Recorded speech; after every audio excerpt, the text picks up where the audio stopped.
Inilah suasana di Masjid Man 2 Malang.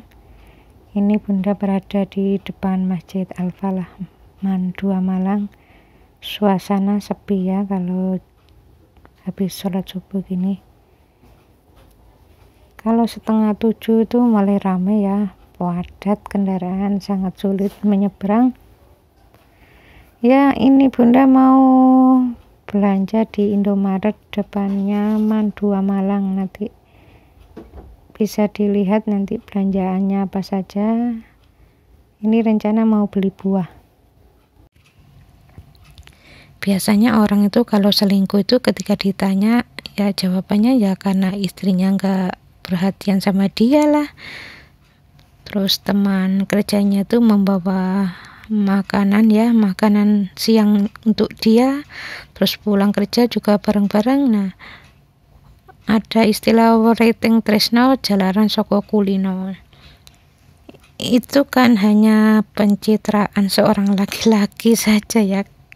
Bukan saya ini nggak suka sama argumen beliau ya, itu pencitraan aja. Ini pertanyaan saya, benar nggak sih istrinya tuh nggak perhatian? Jangan-jangan dia sendiri yang memang mulai ditimpa rasa bosan. Orang itu ya kalau suka itu biasanya yang muncul itu baiknya. Jadi jarang ya orang yang suka terus muncul jeleknya, itu jarang. Ya karena masih masa promosi lah istilahnya. Jadi biasanya seperti itu. Jadi kalau kita menikah, kita harus tahu dulu itu menikahnya karena Allah apa bukan. Kalau karena Allah, insya Allah tidak akan muncul perselingkuhan. Biasanya yang muncul perselingkuhan ini menikahnya itu bukan karena Allah. Ya kalau dalam Islam ya boleh sih melihat dari sisi keturunan, itu boleh, fisiknya, hartanya, atau agamanya.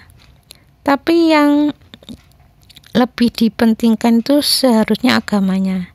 Jarang orang itu menikah karena agamanya, itu jarang. Ya ada tapi jarang. Ya biasanya menikah itu ya rata-rata karena cantiknya, karena dia perhatian, karena hartanya, karena keturunannya. Biasanya seperti itu. Makanya ya wajar kalau pas lagi bosan terus muncul perselingkuhan, itu wajar ya seperti itu. Ya jangan heran ya, karena dulu memang menikahnya ya fisiknya yang dilihat, duniawinya. Maka jangan heran kalau terjadi seperti itu. Kalau ada kebosanan dikit ya biasanya yang dari sini ada perkenalan lagi ya misalnya. Padahal ya perkenalan itu ujian bagi si istri. Dia lupa karena tidak ada unsur Allahnya ya sehingga terjadilah perselingkuhan. Nah, memang akhirnya nanti akan menjadi sesuatu hal yang tidak baik ya bagi istrinya. Jadi tidak perlu didoakan jelek ya, pasti Allah itu akan memberikan jawaban tentang selingkuhnya si istri. Ini ada pertanyaan dari ibu-ibu pengajian Namira Kalijaya, Magetan. Jika suami istri saling mendolimi, itu ada rasa sakit batin. Ibu-ibu itu sering mengeluh sakit kepala, sakit pinggang, sehingga kualitas hidupnya jadi berkurang. Nah, bagaimana cara menyikapinya sehingga ibu itu jadi lebih sehat atau tawakal? Bagaimana jalannya? Jadi yang namanya kita sakit itu kalau pergi ke dokter itu sudah benar ya, itu bentuk ikhtiar. Tetapi dalam Al-Quran itu Allah sudah menuliskan ya, dalam Al-Quran bagaimana Al-Quran itu jadi penyembuh. Insya Allah yang namanya sakit itu sudah ditulis, wa ma asobakum min musibatin fa bima kasabat aydikum.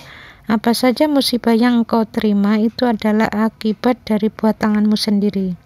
Terus ada ayat lagi yang artinya musibah yang menimpamu itu adalah dari dirimu sendiri. Maksudnya dari kesalahan dirimu sendiri. Jadi musibah yang menimpa seseorang itu akibat perbuatan tangannya.